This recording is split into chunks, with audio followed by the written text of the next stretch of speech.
talagang sobrang masakit. Pinipilit kong mag-isip ng positibo. May balik yung saya sa puso ko kasi.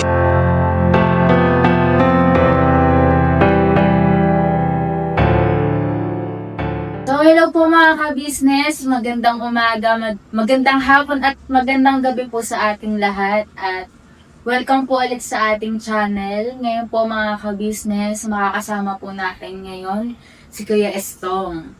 Hello po, magandang gabi po, magandang araw, magandang hapon po sa lahat ng mga ka-business natin sa Pilipinas at siyempre sa ibayong dagat, sa buong mundo. Opo.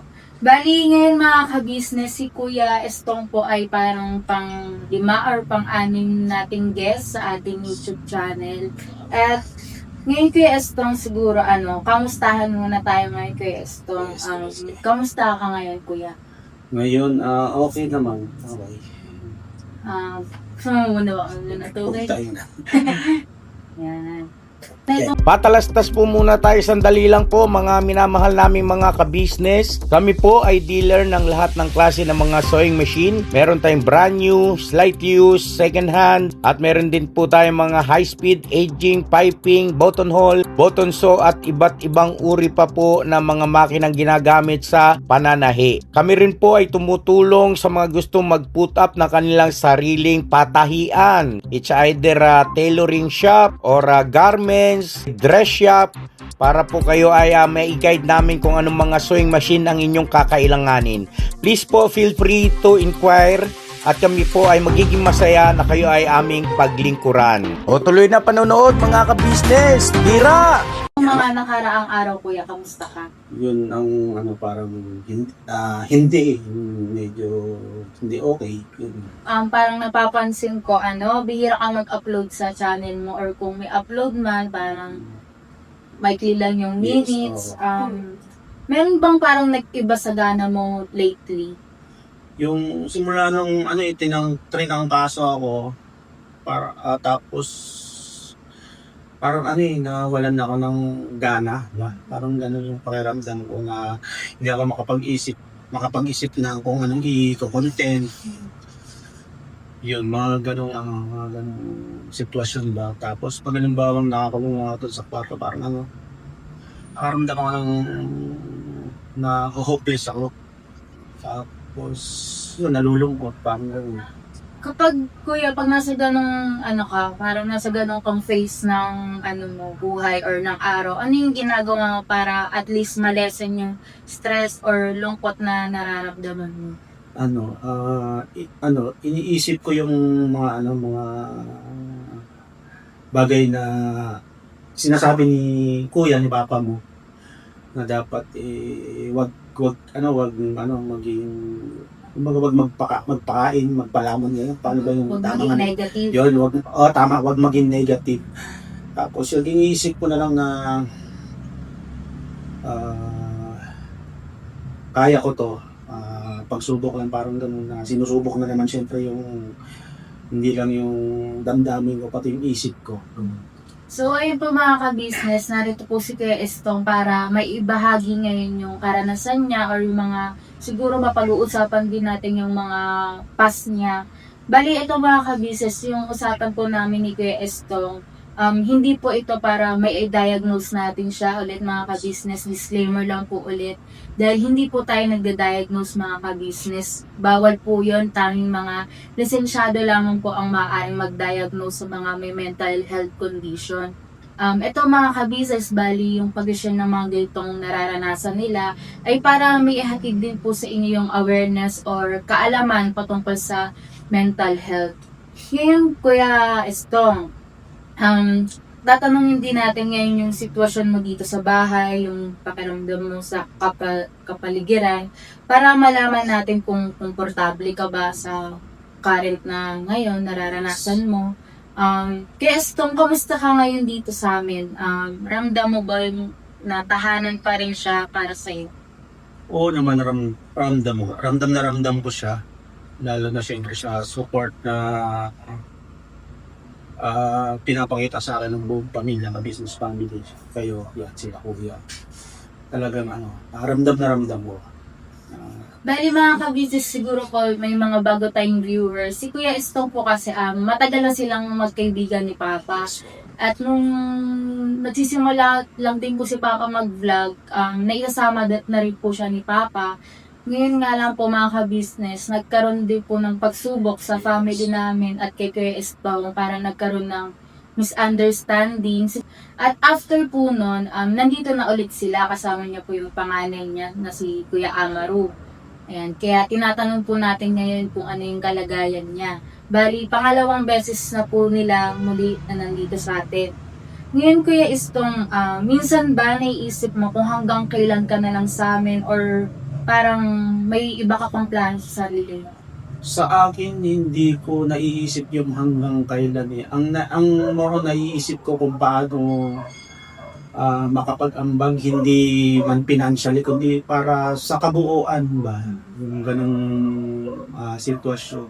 Kasi lalo na nung mga time na may sakit ako, parang wala akong magawa yung sarili ko na ganito lang ba ako? Parang tinatanong ko sa anong silbi ko. Parang may mga ganong sitwasyon ba. Nag-iisa ako tapos parang nagiging negatibo yung aking isipin. Nakakapag-isip ako ng ganon na ano ba yung pwede kong gawin, ano ba yung pwede kong maiambag sa kabuuan ng pamilya, business family. Ayun mga ka-business, kaya po tayo narito ngayon at kausap natin si Kuya Estong kasi mga ka-business, meron pong recent upload si Papa, si Yes. ka-business po patungkol po sa nararanasan ngayon ni Kuya Estong at nagbasa rin po ako ng mga comments at yung mga comments nyo po, syempre ni-review ko rin para yung may mga itatanong po natin kay Kuya Estong ay may konektado doon sa mga comments nyo at sa nararanasan niya ngayon.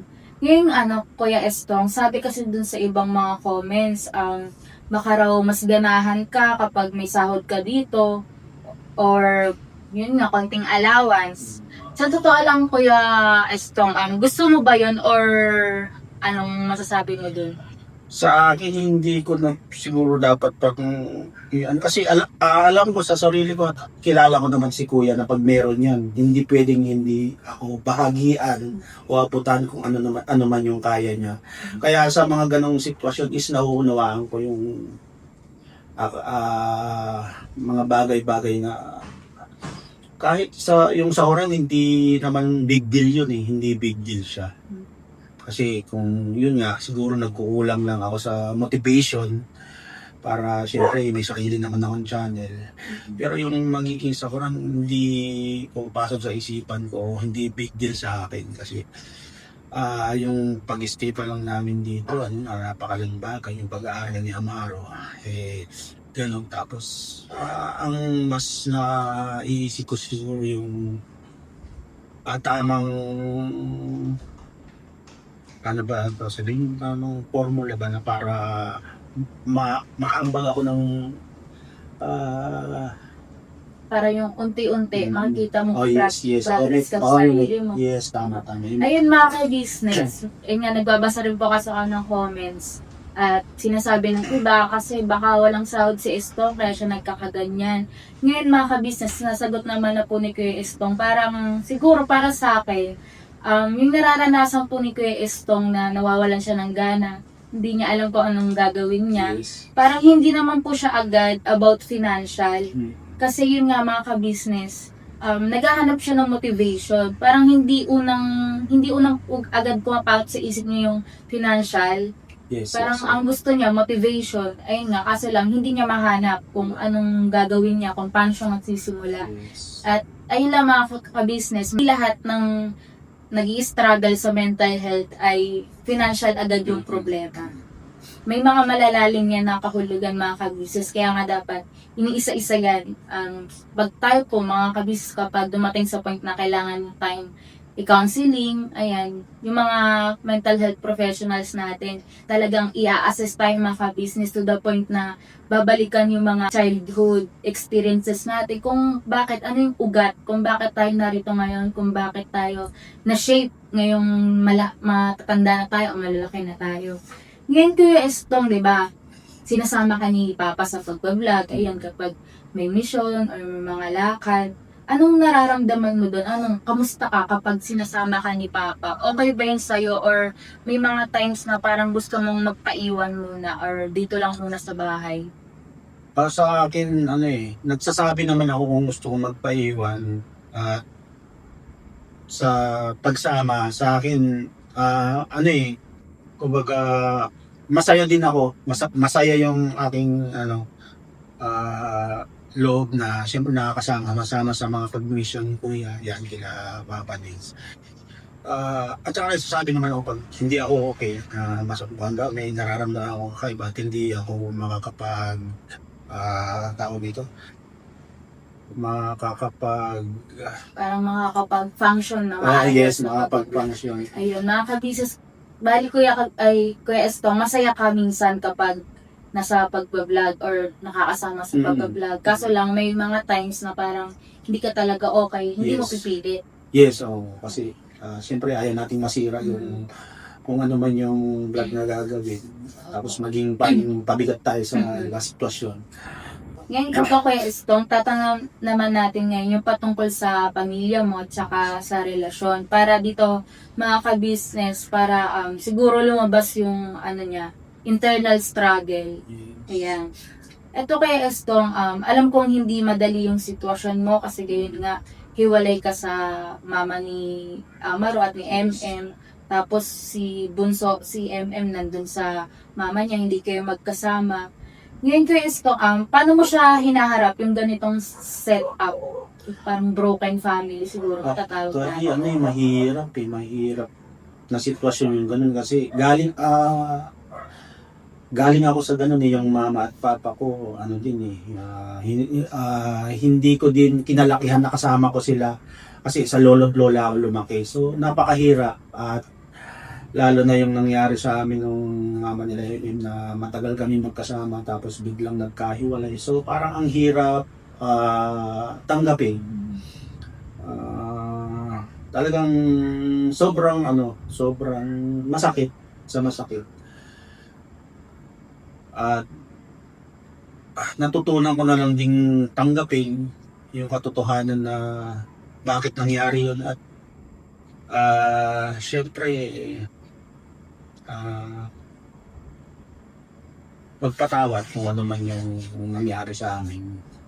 Ngayon Kuya Estong, parang nahihirapan ka pa ba mag-adjust kung sa broken family na nangyari sa inyo? Sa akin, mag-adjust. Nakapag-adjust naman na ako kumbaga natanggap ko na. Pero andun pa rin siyempre na sana mas masaya pag buo. May mga ganong instance na sana mas masaya pag buo. Ito po Kuya Estong, kapag nakikita mo si MM, yung bunso po nila Kuya Estong na nasa mama niya, anong parang madalas mong nararamdaman or naiisip? Siyempre namimiss ko yung bata. Namimiss ko siya. At siyempre gusto ko rin kasi kasi siyempre nung nag-abroad yung mama niya talagang kami nila Amaro ang magkakasama. Kaya yung banding namin, yung banding nila magkapatid ay super close talaga. Sa ilang taon na magkakasama kami. Tapos gano'n na naman ulit nangyari. Nakiwalay si Engel at si Amaro lang nakasama ko. So napakahirap bilang isang ama.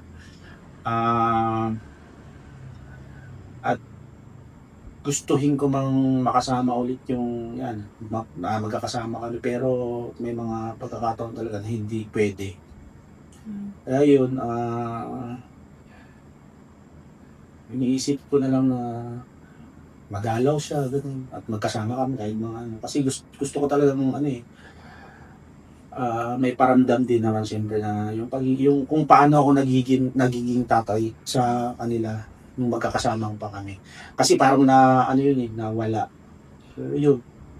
Mahirap. Kaya po mga ka-business, nung nag-birthday po si MM, no? September, parang katapusan September 28 nga po. Ka-birthday niya si Sabay sila Papa. na, yes. Nandito po si MM at nakita namin mga ka-business, siguro kayo rin na naging masigla nun si Kuya Estong. Parang ganado siya. Nakita ko nga po may parang vlog sila. Angkas niya si MM tsaka si Amaro. Ayun mga ka-business, parang sa buhay, parang iba talaga kapag kompleto yung pamilya. Yes. Nandun yung support, yung emosyon mo parang mabubuo siya na matatag araw-araw, or kung minsan dumadating din naman tayo sa point na parang nanghihina tayo, pero yung makita mong nandyan yung pamilya mo, parang doon humugot tayo ng lakas. Kaya mga ka-business, siguro yung iba sa inyo, victim din ng broken family, at hindi siya madali mga ka-business. Hindi lang yan yung sa mag-asawa or sa nanay or tatay yung nakaka-apekto. Maging sa mga anak din mga ka-business, may epekto din yan yung presence ng nanay na sana pag may award yung anak, nakaka-attend si nanay, si tatay. Kaya yung mga ka-business minsan, siguro, konting support sa ating mga anak kung single mom man tayo or single dad. Siguro konting kamustahin din natin sila, yung pang araw-araw ng buhay, kamusta sila sa school. Para dun mga kabisa siguro yung emptiness na nararamdaman nila, at least mapunan. Ayan. Kuya Stong, dito naman tayo. Ano yung ginagawa mo para mapanatiling matatag ka bilang tatay? Siguro yung sa akin yung mga dumarating na pagsubok na talagang as in napakahirap is na lalagpasan ko siya. Kasi ako dati napaka-negatibo kong tao, pero simula nung nakabalik ako at nakausap na ako ni Kuya, naging positibo yung pananaw ko sa mga bagay na ganun. Kaya pinipilit kong mag-isip ng positibo kaysa sa negatibo. Yung mga kabis, napakalaking bahagi talaga kapag merong kahit isang tao lang na Yes. naniniwala sa'yo na kaya mo. Yes. Parang kahit papaano doon, nakakahugot tayo ng lakas, kahit konti lang mga ka-business, malaking bahagi na yan sa nakakaranas ng nasa lowest point nila. Ito po next set of questions natin, Kuya. Para naman to, siguro ma-relate natin siya dun sa tinatawag nating major depressive disorder. Ang kilala po siya sa tawag na yun nga, depression. Nabanggit ko na ito mga kabisi sa recent upload ko, yung about sa depression and anxiety. Siguro ito mga kabisis, ang mga tanong nito para siguro ma-recall lang yung mga experiences ni Kuya Esto. Ito Kuya Esto, napapansin mo ba na minsan parang tahimik ka lang or parang wala kang gana? Oo, napapansin ko yun. Parang gano'n mo siya kadalas maranasan? Itong mga huli, parang tuloy-tuloy eh. Ito Kuya Esto, may mga araw ba na kahit parang may ginagawa ka, hindi mo maramdaman na insaya? Yes. So, Minsan ba Kuya Esto, parang may isip mo na parang siguro wala kang silbi? yes. Mga ganun. May mga panahong pagod ka or wala ka na masyadong ginagawa, anong motivation mo? Or nagkakaroon ka ba ng motivation or as in wala talaga? Hindi pare-pares. Minsan as in talagang wala. Parang hinahayaan ko lang na magkulungan pa sa kwarto. Tapos minsan naman, kumbaga kinaos mo yung sarili ko, hindi dapat ganyan. Kumilos ka, labanan mo yun, mga ganyan sitwasyon. Ito mga ka-business, next natin itatanong about naman po sa mga plano mo, sa mga pangarap, or sa mga hinaharap pa para dito mga ka-business, matingnan natin kung may hope ba si Kuya Estong or at least ma-improve yung desire niya to have at least motivation mga ka-business. Kuya, nabanggit mo dun sa in-upload ni Papa na balak mo daw subukan yung travel Yes, vlog. oo. Ano yung gusto mong mahanap doon? May peace of mind ba? Or, ayun? Peace of mind at saka may balik yung saya sa puso ka, kasi yun talaga yung hinahanap ko, yung kung paano may babalik yung saya sa puso ko na parang hindi ko nararamdaman sa ngayon. Baga parang as in malungkot siya. Oo, nakikita niya akong ngingiti, pero sa loob yung sa naramdaman parang may hinahanap siya na isang, parang sa puzzle may kulang. May kulang. Ngayon Kuya Estong, kung bibigyan ka ulit ng pagkakataon na magsimula ulit, ano muna yung gusto mong baguhin sa sarili mo? Siguro yung sa attitude ko yung confidence. Tapos yun sa motivation. Yung talagang as in yung motivated ka ng sobra para, diba, matuloy-tuloy mo yun. Sa tingin mo Kuya Estong, ano yung pinaka-specific na unang hakbang na gagawin mo? Sa aking gagawing Pag-vlog, yung travel vlog na gusto mo? siguro magre-research at nanonood din kasi ako yung mga nagta-travel vlog na mag-isa lang. So siguro kukuha ko ng mga mga anong tawag nito? Mga magiging pwede ko ding magamit in the future. Mga ganun. At siyempre hinahanda ko din yung isip ko, yung katawan kasi hindi din biro yung mga ganung content. Siyempre marami ding obstacle na pagdaraanan. Pero andun yung isip ko na siguro pag nagawa ko yun, mahanap ko kung ano yung kulang na gusto ko talagang ibalik sa pagkatao. Yung ganun. Ayun, Kuya Estong, parang gusto ko lang i-acknowledge yung ganong gawain mo na hindi ka stagnant, na kahit siguro nakikita namin na na wala kang gana, pero ikaw mismo sa sarili mo, alam mo may ginagawa ka kahit pa paano na. Yes. Ayan nga, mga ka-business nagre-research. Ibig sabihin mga ka-business, siya mismo sa sarili niya, gusto nang tulungan yung sarili niya. Hindi yung parang iaasa niya lang sa iba. Siya mismo mga ka-business nag-iisip kung ano bang, eto may plano na ako, ano yung gagawin ko dito. Ayun, parang good sign din yun mga ka-business. Eto mga ka-business, siguro, i-discuss ko ulit itong mga criteria doon sa tinatawag nating major depressive disorder or mas kilala nga po mga ka-business sa depression. Kasi mga ka-business, meron tayong iba't ibang uri ng depression, pero siguro hindi ko muna siya masyadong i-elaborate. Focus muna tayo dito sa tinatawag nating major depressive disorder or MDD.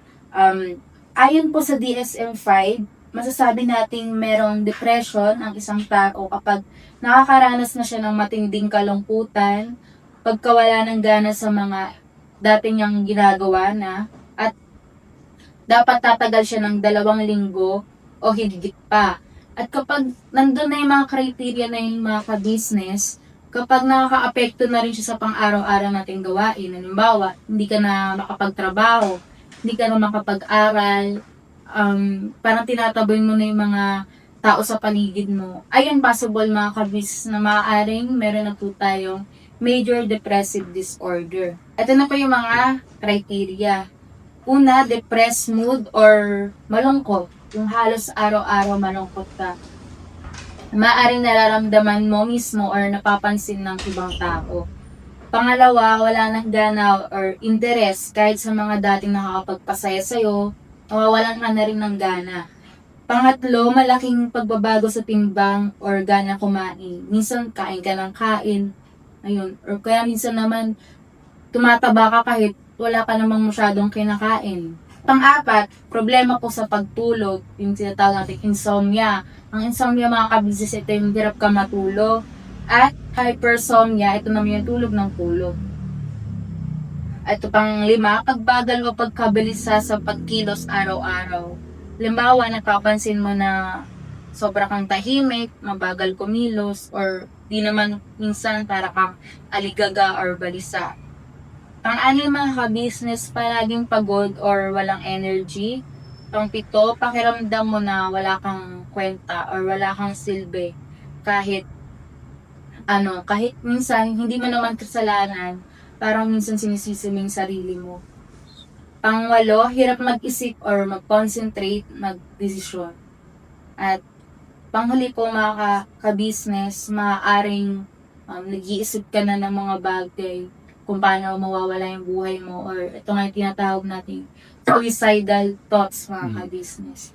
Ayun Kuya Estong, parang nabanggit sa akin ni Papa na dumating ka din sa point na parang gusto mo nang mawala or nasubukan mo na? Oo, nung siguro 2 years bago ako makabalik dito, mga ganun. Naisip ko yun. Ano yung nararamdaman mo nun sa point na yun? Sobrang wala na, hopeless na talaga ako na hindi ko na, hindi ko na gusto talagang mabuhay pa. Mga ganun. Aware nun kuya sila Ama rin Hindi kasi. nila alam. Saan ka ba kayo nung nakatira? Sino kasama mo? Sila dalawa ni MN. Sila lang dalawa. So, bali tatlo lang kayo nun. Kuya Estong, ano naman yung mga bagay na kahit papano nakatulong sa'yo para wag ituloy yung gusto mong mangyari yung, ayun nga, suicidal? Pag nakikita ko yung mga anak ko, tapos yun biglang parang may gumagano na may paano pag nawala ako, sino pang aasahan nila ganun. Itong kapag bumibigat ulit yung pakiramdam mo, ano yung ginagawa mo or sino yung una mong nilalapitan? Kung meron man, para medyo gumaan siguro yung pakiramdam. Unang-una, panalangin talaga ng meron. Yun.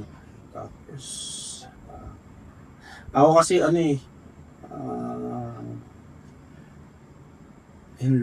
hindi ako mahilig Mag-share. mag-share. Or mag-rant. Oo. Gano'n. Katulad na lang yung nangyari na yun ngayon sa vlog namin ni Papa mo na sila ni Mama mo ang nakapansin. Parang wala akong gana, na malungkot ako. Kaya malaking tulong talaga yung pag-uusap namin ni Papa mo through vlogs at talagang naliwanagan naman ako at napakalaking impact. Napaka-positive yung pag-uusap namin yun ni Papa mo.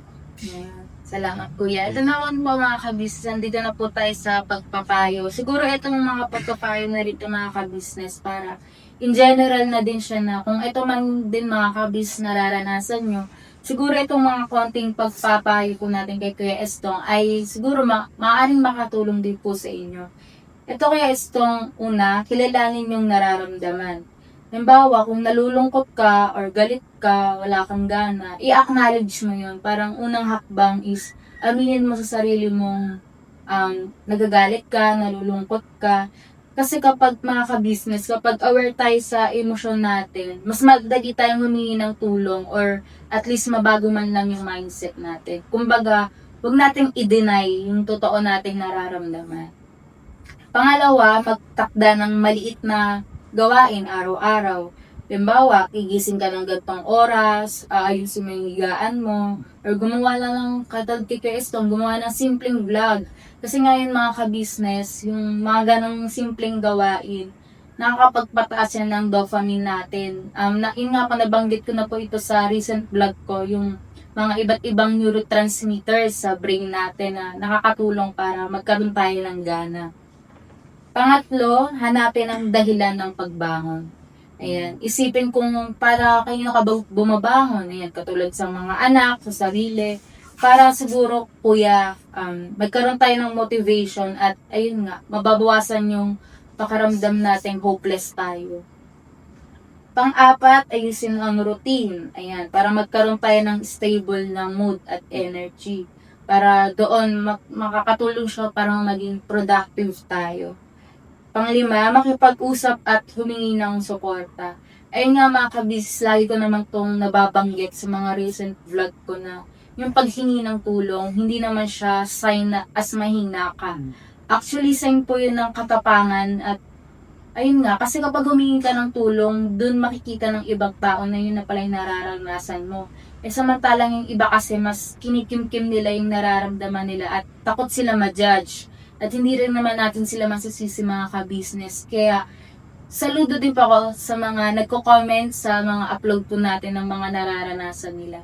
Ayun mga ka-business, huwag tayong mahiyang humingi ng tulong. Hindi siya nakakahiya. Anumang gender yan, lalaki ka man o babae. Kasi lahat naman tayo, may sarili-sarili tayong emosyon. Lahat tayo nasasaktan, nahihirapan.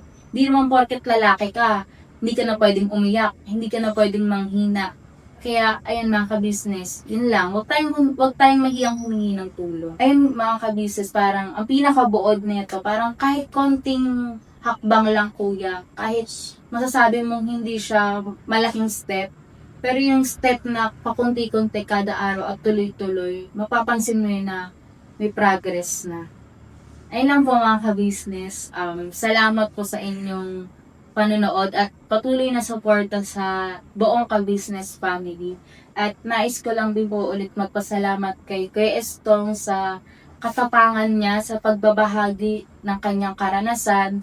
Kasi mga ka-business, yung mga ganyang usapin, minsan tinatago na lang talaga yun kasi sobrang laganap po talaga ng mental health stigma, lalo na dito sa bansa natin na kapag lalaki ka, hindi ka na pwedeng maging mahina. Hindi po ganun mga ka-business. Kaya, ayan kay Estong, thank you sa pag-share ng kaalaman mo or ng karanasan mo. At sana, nakatulong yung ganitong way ng pag-vlog natin sa nararamdaman mo ngayon. Opo, yun. Siyempre, thank you din kay Kuya. Na ito nga, kailan lang kami nag-usap na talagang napakalaking tulong para mabago yung aking pananaw ulit. Ganoon naman talaga sa buhay na hindi marami problemang dumarating at nasa tao na lang din yun kung paano niya i-handle. Ayun, basta laban lang. Hindi naman tayo nag-iisa. Siyempre, andyan yung Panginoon Diyos. Lagi lang tayong tumawag sa Kanya. Thank you po mga ka-business. Hanggang sa muli po nating pagbablog. Sana po nariyan pa rin kayo. Ayun, never say goodbye. Tomorrow is another day. Vera. Yes, thank you po. Thank you, Dan. Thank you.